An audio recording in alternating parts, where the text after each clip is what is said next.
Hey all, and welcome back to Fuzzy Ducksy Gaming and another 3.11 guide for Path of Exile. I will say that any build that I use on my channel that says League Start is ones that I've progressed from level 1 all the way through to end game without using twink gear and without borrowing funds from other characters. For getting going in maps, I've just used gear that I've found or gear that's very cheap to buy chaos wise. It may be that there's more optimal gear or more optimal skill trees that you can use on these builds. I'm just including the ones that I used to get to Awaken at 8 Conquerors, and it's worked, so I've put it on there. But as I say, I'm no expert, so if you see ways that you could tweak or change the build, by all means do it, and also leave some comments in the notes and let me know how you get on. Now this build I put together after watching the Coven series of American Horror Story, and I decided that I had to build a Fire Witch, and Incinerate was the coolest looking skill. It's not a build that needs 10 exalts plus to get going, but if you do invest heavily it can pump out some serious damage. So the way I've built the budget version is to map quickly and run Labyrinth. The setup we use gives us excellent physical damage reduction, gives us immunity to elemental ailments, and gives us life regen. I've killed all the Conquerors and Guardians on Awaken at 8 and cleared T16 maps comfortably. I leveled to 90 deathless and I've only had one death outside of Sirus, which was at Veritania, where I was curious to see if we could tank her big telegraphed hit, and we couldn't. Sirus is not really possible with the setup I use because we rely on our golems for a lot of our mitigation and a lot of our regen, and as shown in the clip, golems are really annoying in that they hang around the middle of the maze in the Sirus encounter and get killed. You've then got to try and summon them whilst dodging all his die beams and on ground effects, and it's just not fun. They also fold like paper to poison and chaos damage, which is the one downside to the build. Now Sirus is definitely doable, it just needs a bit more investment. You can take a slightly different Ascendancy path and realistically take a different skill tree. I'll include an endgame setup in the path of building, which is for a more high budget version which would be able to take on Awakener. At the moment I just sell my Sirus encounters as the build. I'm really using it to just mindlessly farm Labyrinth and run red maps really quickly. So the version I use has some moderately expensive items such as a decent 6-link chest and the Surrender Shield. But these are not needed, they're just what I had on other characters. Don't worry if you're not melting map bosses in 2 seconds. This build is designed to be tanky enough to just stand there, channel Incinerate until the boss dies, and then move on to the next map. Just keep an eye on your golems. Now the build can operate on a really tight budget as a good red map and lab farmer. You can then push the build to the max with the currency you farm, or you can use the currency to build a non-league starter later on. It's also a really fun build and satisfying to play with all the Herald of Ash explosions. I've played 20 plus builds this league, and this is one of the most fun builds that I've played, and I found myself wanting to carry on playing once I hit 90, which is unusual for me. In a few evenings of farming, I've stacked up 15 plus Guardian maps, 2 Awakened gems and ample currency. I also spent some time farming Labyrinth and picked up some really good lab enchants worth multiple exalts. So with the intro babble out the way, let's move on to the Ascendancy. So we're ascending as an Elementalist, and the first points we're going to take are going to go into Pendulum of Destruction. This gives us 75% increased area of effect for 5 seconds, and then 75% increased elemental damage for 5 seconds. Now the buff is consecutive, which means the benefits don't apply at the same time, but one after the other. We're then going to move on and take Mastermind of Discord. This gives us 25% fire penetration when affected by Herald of Ash, 25% increased buff effect from Herald of Ash, and 25% reduced mana reservation for Herald skills. The third option we're going to take is Liege of the Primordial. This gives us 20% increased damage per summon golem, and 25% increased buffs provided by golems, and that again is per summon golem. It also allows us to summon one more golem, and it makes our golems immune to elemental damage. And then the last Ascendancy we take after completing Uberlab is Elemancer. This gives us yet another summon golem and yet another 25% increased buff effect, again per summon golem. Importantly, it gives us 35% chance to avoid elemental ailments per summon golem, so that means as long as you run at least 3 golems, you're going to be immune to all ailments. I run 4 because it also allows us to stack up a lot of the buffs that we get from Liege of the Primordial and Elemancer. We're going to now move on to look at the gear. I'm going to go through the gear that really you want to comfortably farm red maps and your Labyrinth. There's going to be endgame gear sets in the path of building, along with different setups such as staff, dual wield wands and wand and shield. Depending on your budget, the min-max version of this build can pump out 8 to 10 million DPS and can even be pushed higher. Now the footage running in the background is me kitted out in just standard rare gear with no influence mods. The only unique item I'm running is a Herald of Anguish ring with Herald of Ash has increased buff effect. I basically just bought the cheapest one on the market, and you should be able to buy that comfortably once you've started farming your maps, because it's only the ones with 2 mods that people are after that go for really expensive prices. I'm also not running a curse in this footage or an anointed amulet, just because the gear I had on my character was probably gear that would be too good to expect people to have within the first couple of days of the league. So I've just equipped a bog standard scepter that I found with some increased fire damage and cast speed, and then just a normal amulet with life resistances and some fire damage leached as life. So if we start with the wand and the scepter, either or is fine. I'd recommend going with a wand because that's what we're going to use at end game. We basically just want a combination of spell damage, fire damage that's at least 100%, any more as a bonus. We also want fire damage to spells and, if you can, cast speed. For our endgame setup, we're going to be adding flammability on hit to the wand. For the shield, we're just stacking life and resistances. In the gameplay, I'm just running a cheap Lionized Remorse unique shield. For helmet and gloves, I'm just running life and resistances. For your endgame gloves, look for silk fingerless gloves with a warlord base and look for extra spell damage. And for your helmet, look for enemies have -9% to fire resistance. For the amulet, we do need stats. We have to pick up some dex somewhere, because if you don't pick it up on any of your gear, you're not going to meet the stat requirements for what you're running. You want some life, resistances, and ideally on your amulet, you want to pick up fire damage leached as life. Because of the Ascendancy nodes we take, we miss the one that gives you Elemental Leech, and if you're not running the Cluster Jewel version, this is the only place you're going to be able to pick up some leech. For boots, we want usual life resistances, movement speed. The rich can look for Tailwind and Elusive, as this adds a good chunk of DPS. Now the chest is where I would recommend spending the money, as because it's where we can get a lot of our life. So the chest I would recommend is obviously a 6-link, and I would look for one of the temple mod chests that have increased life and percentage increased life, because those still allow you to craft our bench mod of increased life and increased mana. It might not be something you can afford straight away. If it's not the case and you need a 6-link, go onto Path of Exile trade, put in the 6-link and the socket colours that you want, and search. There'll be something within your budget that is better than just a tabula rasa with no stats. For your belt, I'd recommend a Stygian Vise, again with life and resistances on, and then slot a jewel into that again boosts our life and our damage. Now moving on to Flask, this is where we pick up a lot of our damage and a lot of our mitigation. Now because we stack our golem buffs, we actually get over 1,000 life regen per second anyway, and with the leech from the amulet that works out over 1,000 as well. So you could probably, in most scenarios, get away without running a life flask, but I like to run one. I basically don't like to die, and I like to run them for my all shit moments, but it's softcore. If you decide I'm happy to take a death every now and again, I'd rather have more damage and blast through the maps quicker, then don't worry about a life flask. You do need to pick up bleed immunity somewhere, because that's not classed as an elemental ailment. So if you're running your shield setup, the first flask I recommend is a Rumi's Concoction, because it adds loads to our armour and our block chance. I'd run a Wise Oak as long as your fire res is higher than your cold and lightning. Now this is easy. If you pick up a Circle of Guilt that's also got the increased fire resistance, it's not mega expensive. It just means that you're a bit more flexible with your other items, because you should have more fire resistance than your other resistances. You also want to run a Quicksilver Flask, and because we're immune to ailments, we don't need to worry about looking for freeze, shock, suffixes. So we want to run as a prefix increased buff effect and as a suffix increased movement speed. And this makes a massive difference in the speed that we clear the maps. You then come on to what I would say are optional flasks depending on your budget. For your damage flask, if you're on a very low budget, Ziri's Promise fits the bill, as it does with so many builds. Extra chaos resistance and increased damage.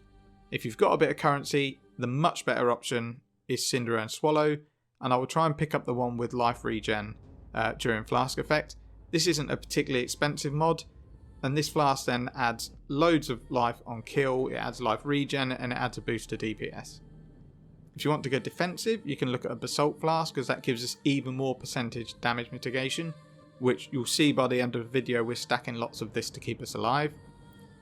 And as I say, the other option is a life flask with bleed immunity. Now the 5 I'm running in all the clips is a fairly budget setup. It's Rumi's Concoction, Wise Oak, Ziri's Promise, just a standard instant bleed life flask and a Quicksilver flask.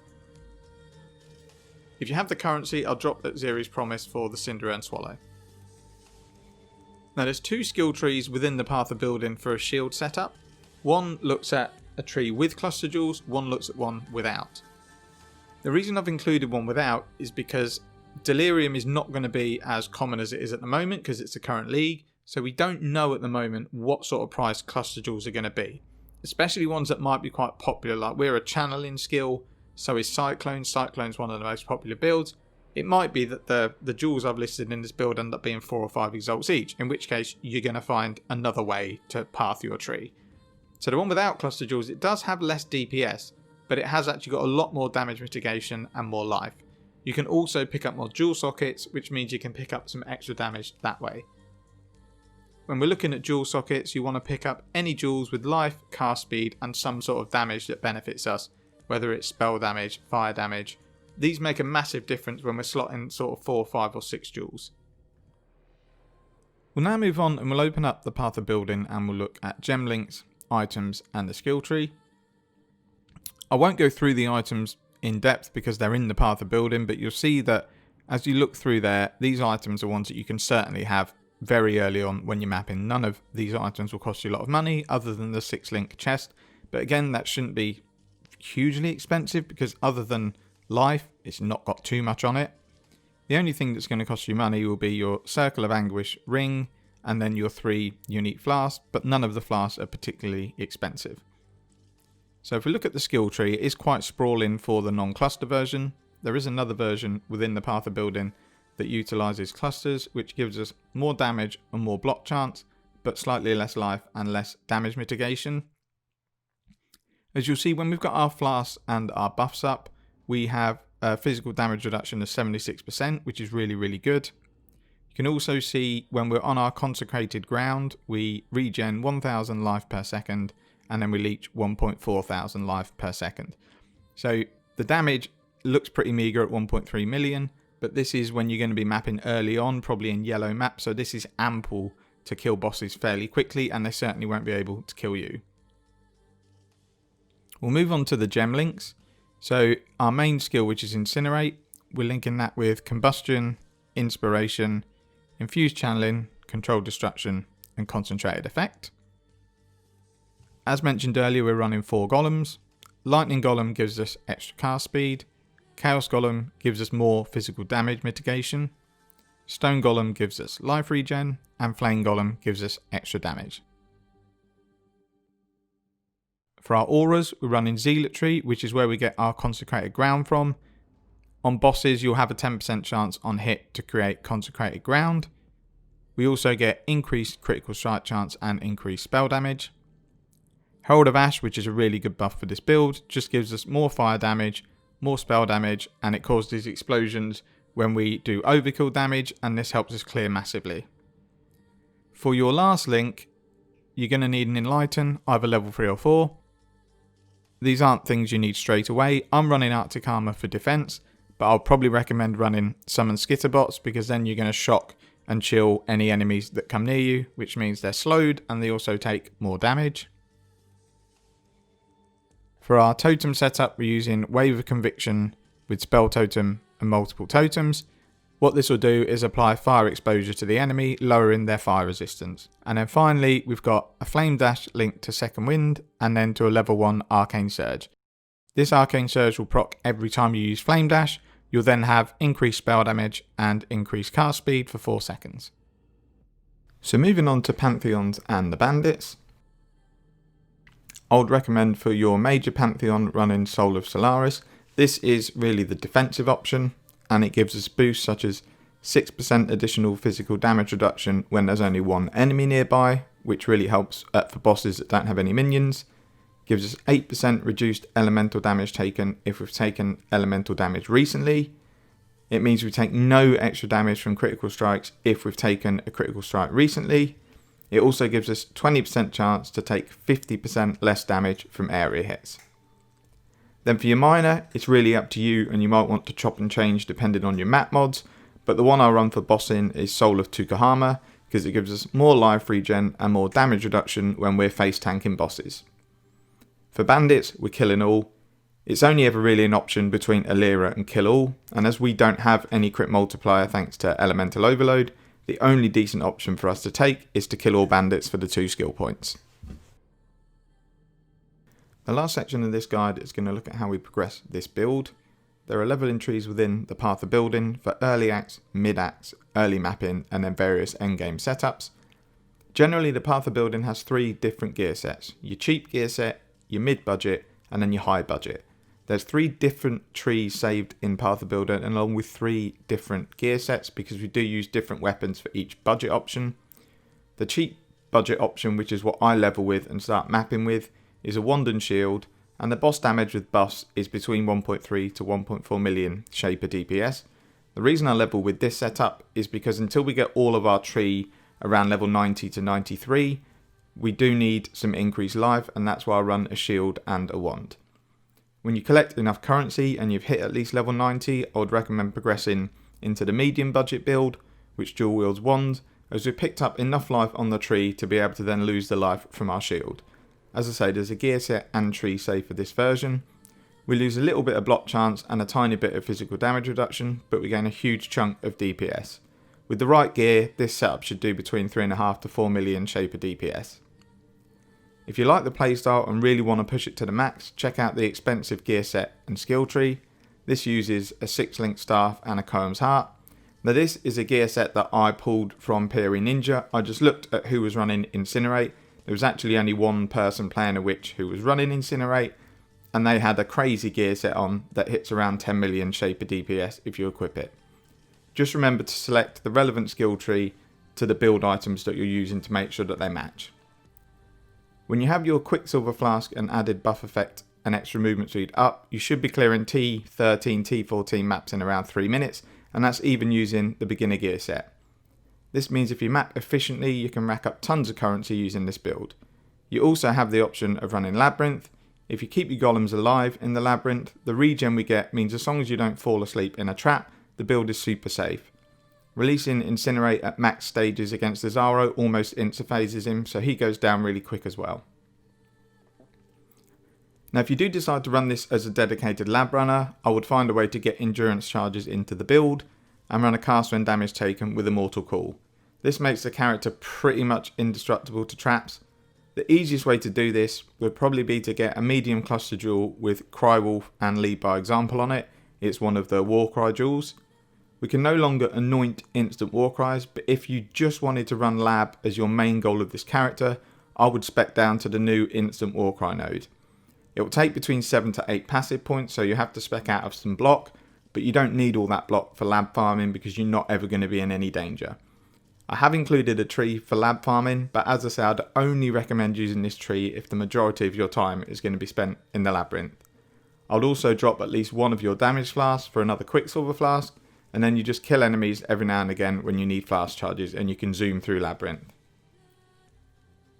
If you want to use this build purely to farm the endgame in terms of Awaken at 8, Conquerors and try Uber Elder, I would change the last Ascendancy node to Paragon of Calamity, drop the Golem nodes on the skill tree. I'll probably wait till around level 92 to do this to make sure you can get all the nodes that we need.